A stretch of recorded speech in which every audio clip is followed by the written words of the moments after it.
عمرہ زائرین پر پابندی لگا دی۔ پاکستان سے جدہ اور مدینہ منورہ جانے والی پروازیں بند، زائرین کے عمرہ ویزے معطل۔ لاہور، اسلام آباد، سیالکوٹ اور دیگر ایئرپورٹس پر سعودی عرب جانے والے زائرین کو آف لوڈ کر دیا گیا۔ ٹکٹوں کے پیسے واپس نہ کیے گئے تو کام ٹھپ ہو جائے گا، ٹریول ایجنٹ ایسوسی ایشن کی دہائی۔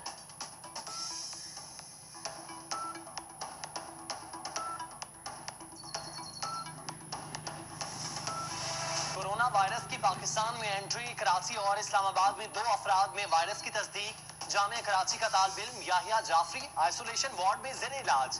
رضا حسین کو اسلام آباد کے پیمز ہسپتال لایا گیا۔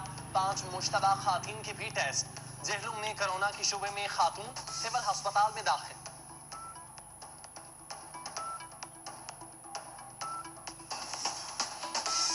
پاکستان اور ایران میں ڈائریکٹ پروازوں پر پابندی، سول ایویشن حکام کا کہنا ہے اطلاق آج رات 12 بجے سے ہوگا۔ تہران سے کراچی پہنچنے والے 232 مسافر کلیئر قرار۔ چین سے جانوروں اور پرندوں کی درآمد پر پابندی۔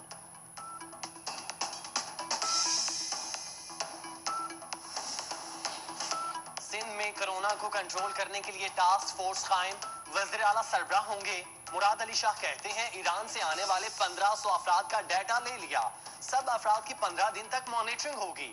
حکومت کل ماسک کا سارا اسٹاک خرید لے گی۔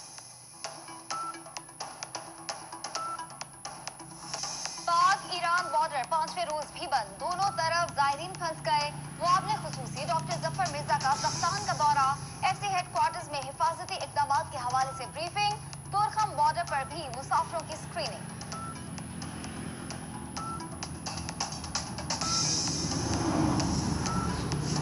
کورونا وائرس کا ڈر، سندھ کے تعلیمی اداروں میں چھٹیوں میں توسیع۔ 2 مارچ پیر کو دوبارہ اسکول کھلیں گے، نوٹیفیکیشن جاری۔ بلوچستان کے تعلیمی اداروں میں 15 مارچ تک چھٹیاں دے دی گئیں۔ گلگت بلتستان کے تعلیمی ادارے بھی کل اور پرسوں کے لیے بند۔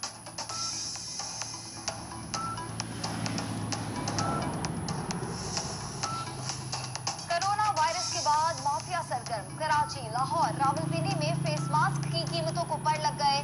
5 روپے میں فروخت ہونے والا ماسک 50 روپے تک جا پہنچا۔ لوگوں نے ٹیشو پیپر سے ہی ماسک بنانا شروع کر دیے۔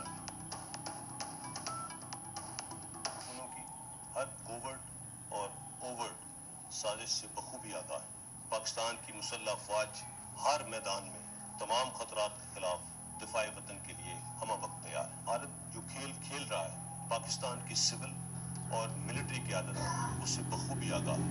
بھارت کا یہ طرز عمل خطے میں قیام امن کے لیے شدید خطرہ ہے۔ بھارت کی سول اور ملٹری قیادت کے حالیہ غیر ذمہ دارانہ بیانات اور ملٹری بلڈ اپ کو ہم انتہائی سنجیدگی سے لے رہے ہیں۔